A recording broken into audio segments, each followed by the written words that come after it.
ओम नमः सिद्धेभ्यः।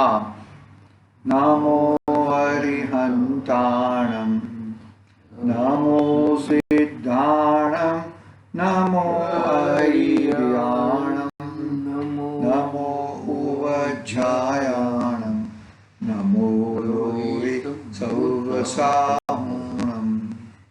मंगलं भगवान् वीरो, मंगलं गौतमो मुनि, मंगलं कुन्दकुण्डार्यो, जैनधर्मोऽस्तु मंगलम्। सर्वमङ्गल्यं सर्वकल्याणकारकं, प्रधानं सर्वधर्माणां, जैनं जयतु शासनं, जैनं जयतु शासनं। नमः श्रीवर्धमानाय निर्धूतमकलिलात्मने, सालोकानं त्रिलोकानं यद्विद्यादर्पणयति चेतिले चेतन, चेत्या विना किम चालसि।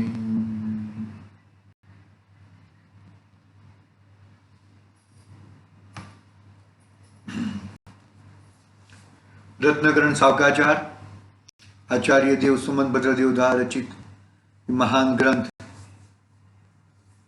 चरणान योग का महान ग्रंथ, अपना तीसरा अधिकार चारित्र अधिकार, चारित्र अधिकार में अनुव्रत अधिकार।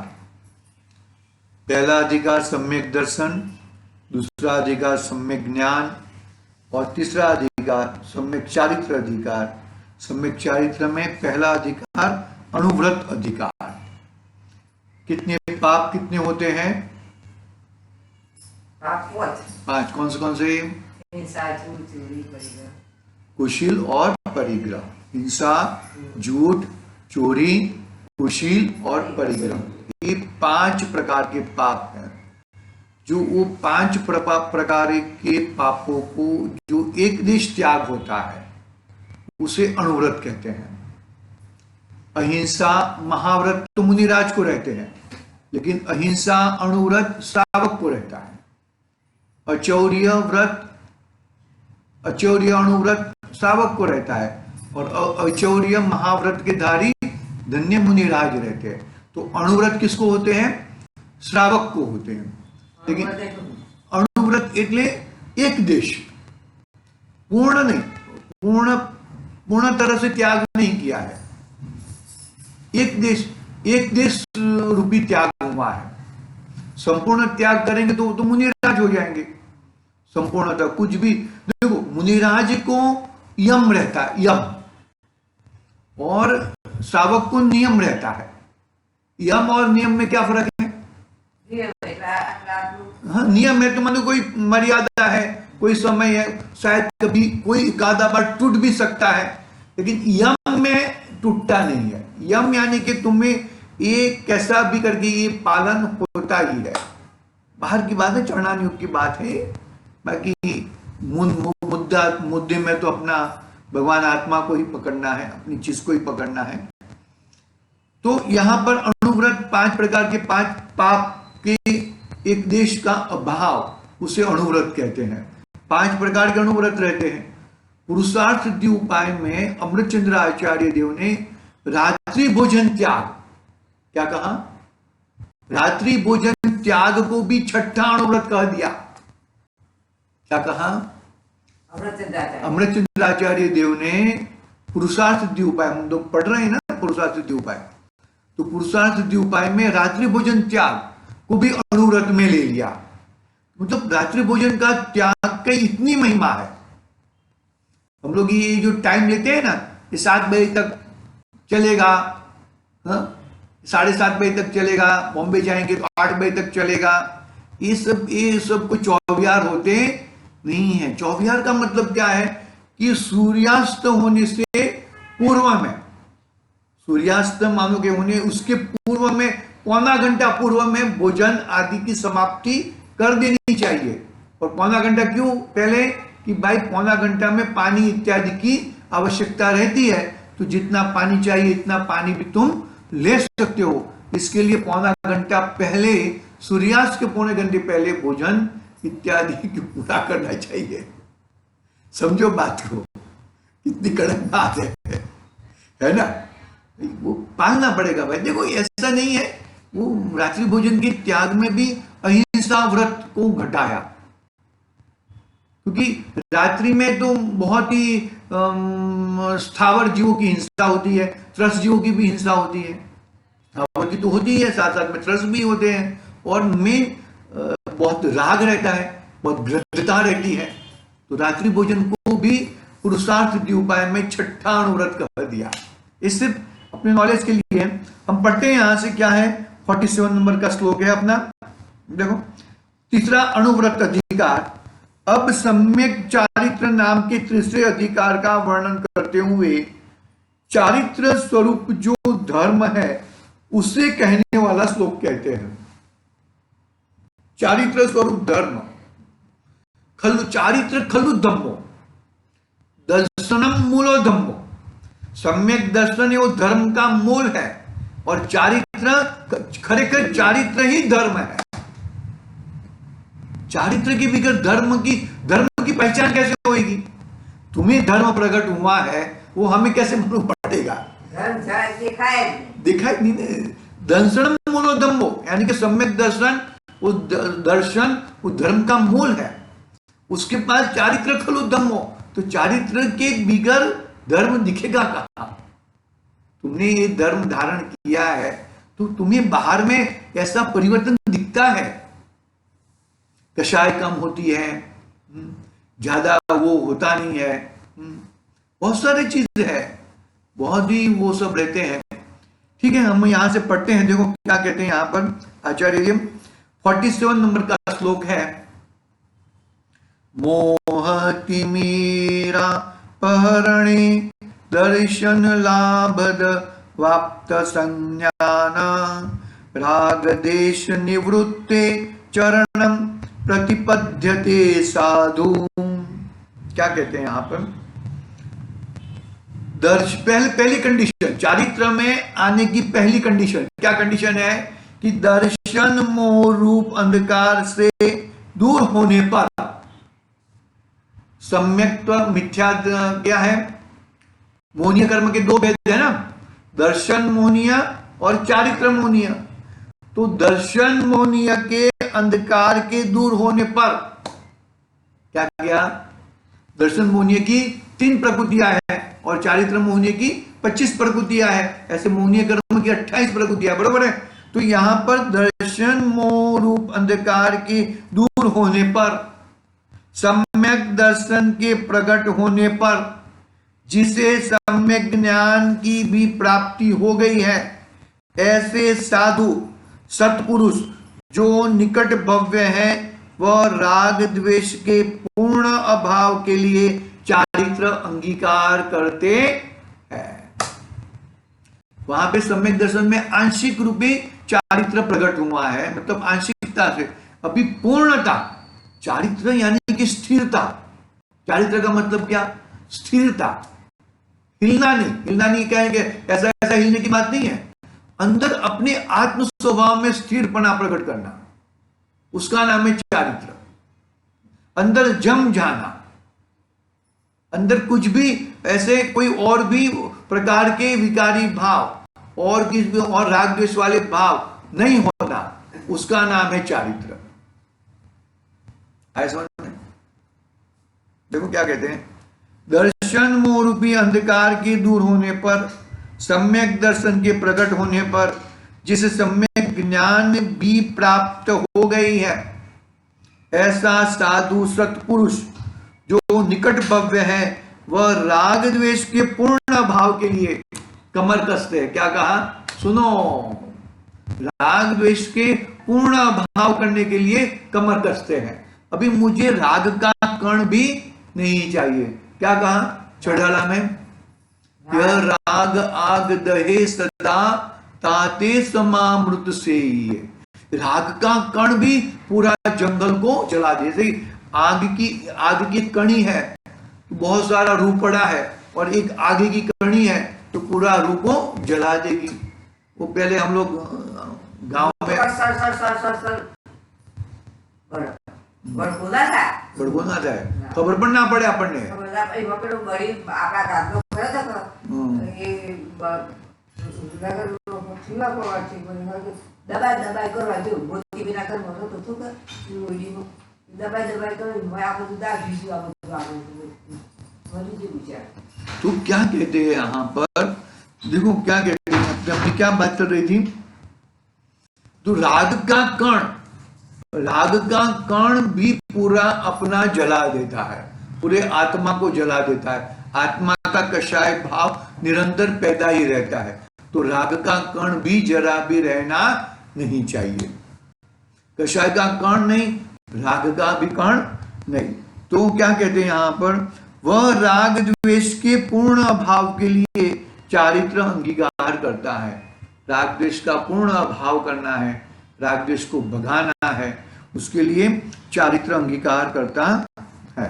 देखो आगे पढ़ते हैं भावार्थ में.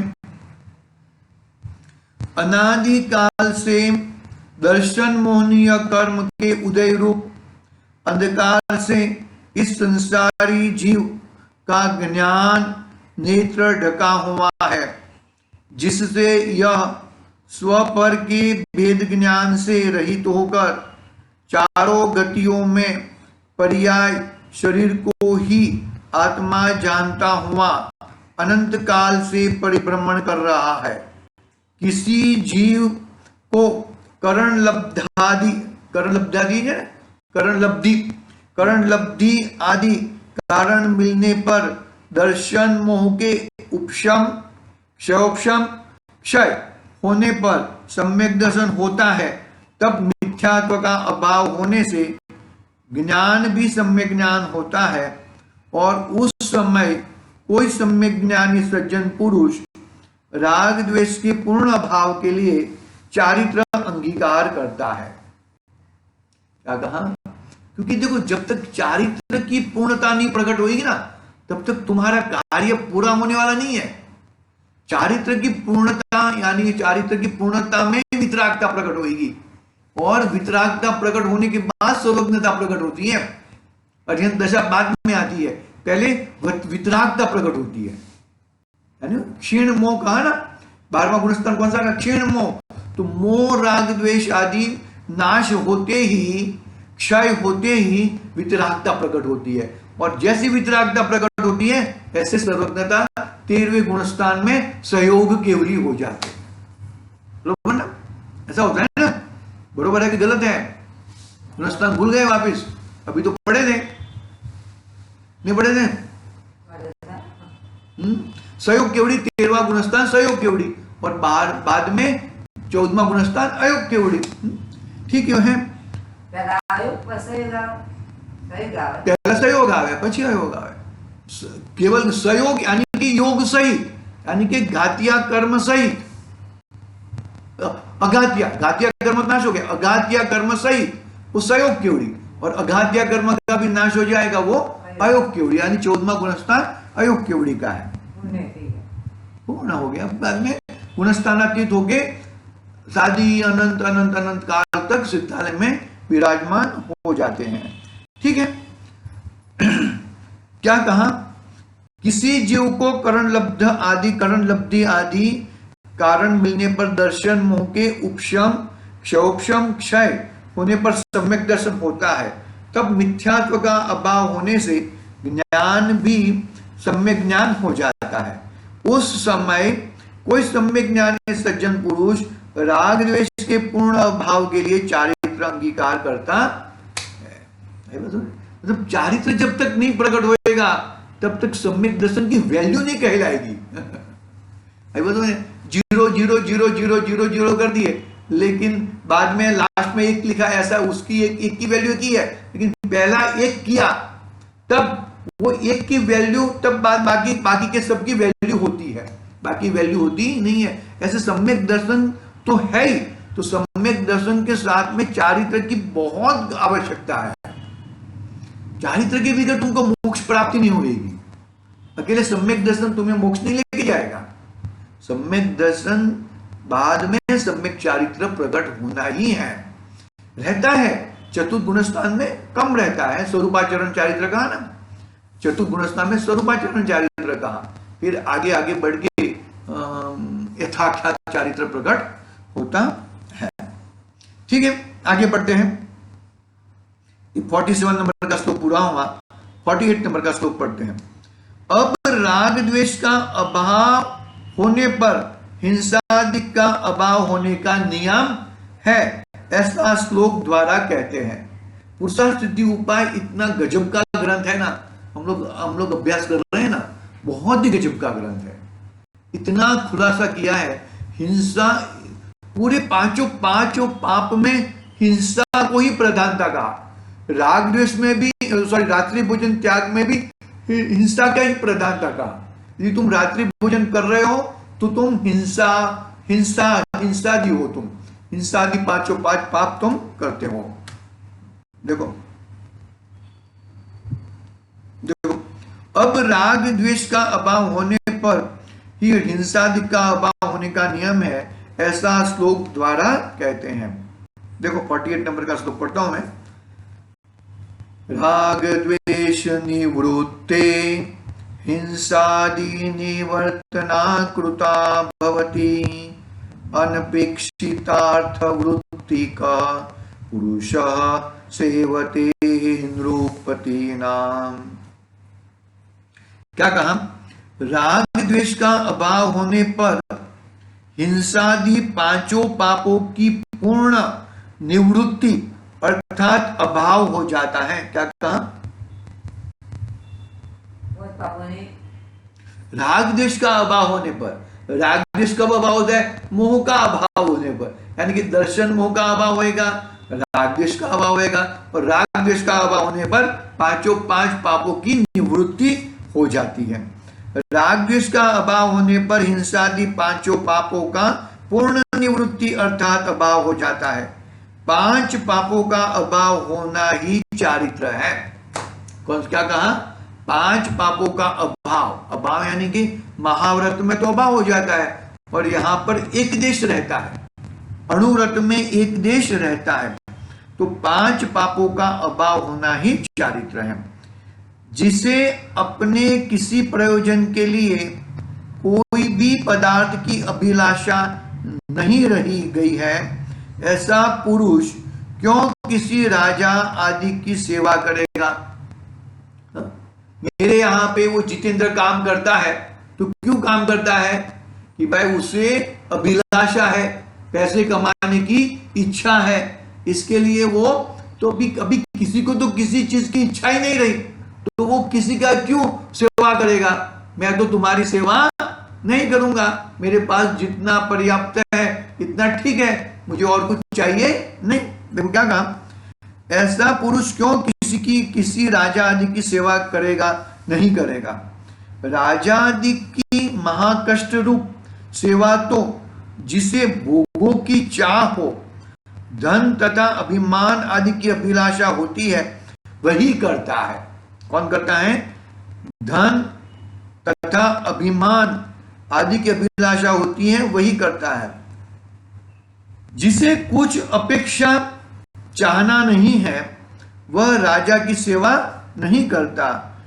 इसी प्रकार जिसे राग द्वेष का अभाव हो गया हो, वह पुरुष हिंसादि पांच पापों में प्रवृत्ति नहीं करता है। हिंसा, झूठ, चोरी, कुशील और परिग्रह, इसमें कभी रहता नहीं है, क्योंकि मेन क्या है?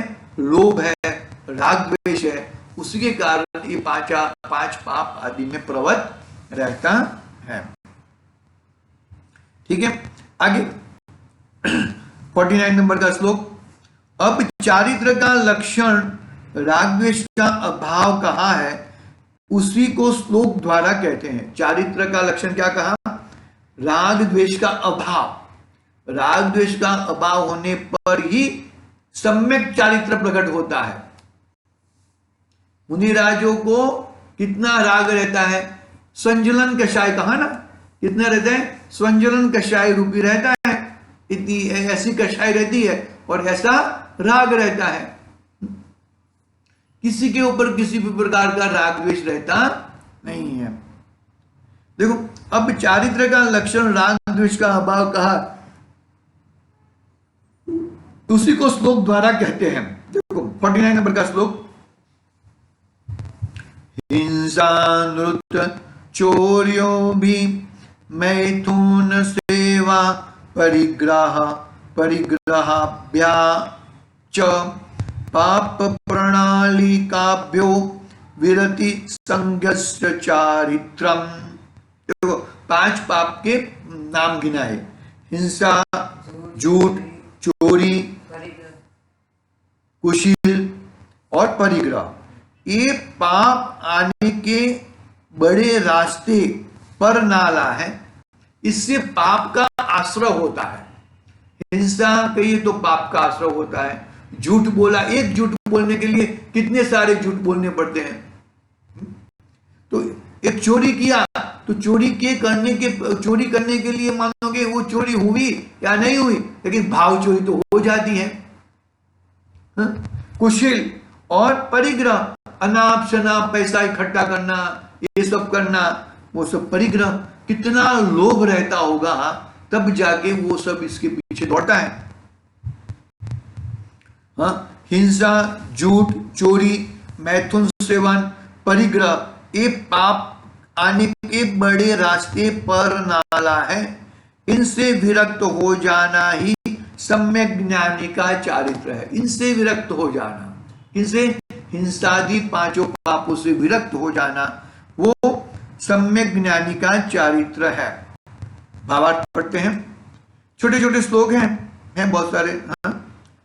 निश्चय चारित्र तो बाह्य समस्त प्रवृत्तियों से छूटकर परम वितरागता के प्रभाव से परम साम्य भाव को प्राप्त होकर अपने न्यायक भाव रूप स्वरूप में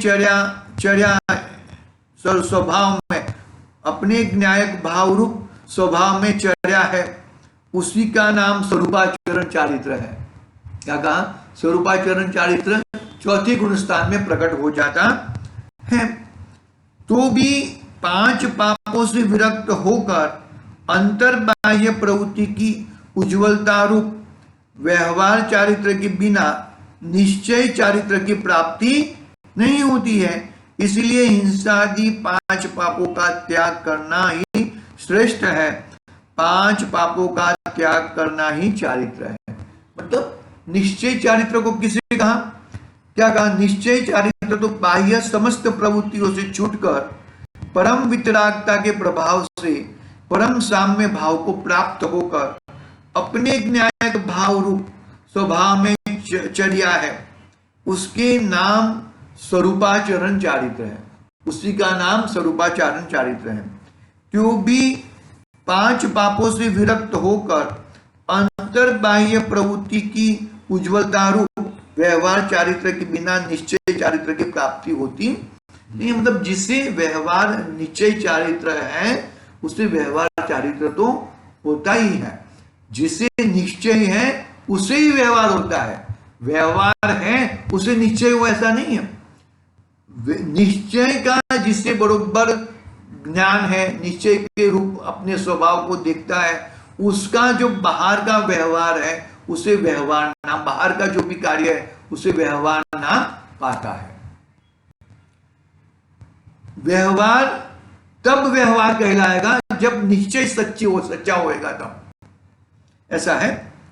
देखो क्या कहते हैं यहां पर कि निश्चय चारित्र की बात की, बाद में व्यवहार चारित्र की बात की, और 5 पापों का त्याग करना ही चारित्र है। 5 पाप का त्याग कब होएगा?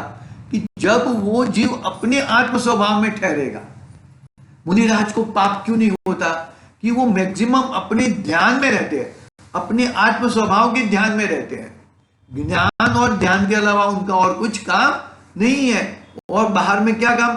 आहार के लिए नगर में आना और विहार के लिए बाहर जाना, बाकी तो अंदर में ही रहते हैं। ऐसा रहता है। 5 पापों का त्याग करना ही चारित्र है। आगे अब चारित्र के 2 भेद है। ऐसा कहने वाला श्लोक कहते हैं। चारित्र के दो भेद हैं। हाँ, सकलम विकलम चरणम तत् सकलम सर्वसंग विरतानाम अनागाराणम विकलम सागाराणम ससंगानाम। क्या कहते हैं?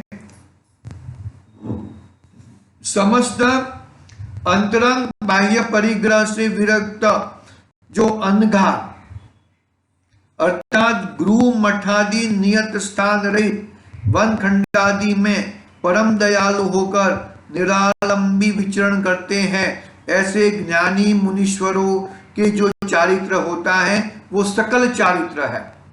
और जो स्त्री पुत्र धन धान्य आदि परिग्रह सहित घर में ही निवास करते हैं, जिन वचनों के श्रद्धानी हैं, न्याय मार्ग का उल्लंघन नहीं करते, पापों से भयभीत है, ऐसे ज्ञानी गृहस्थ को विकल चारित्र है।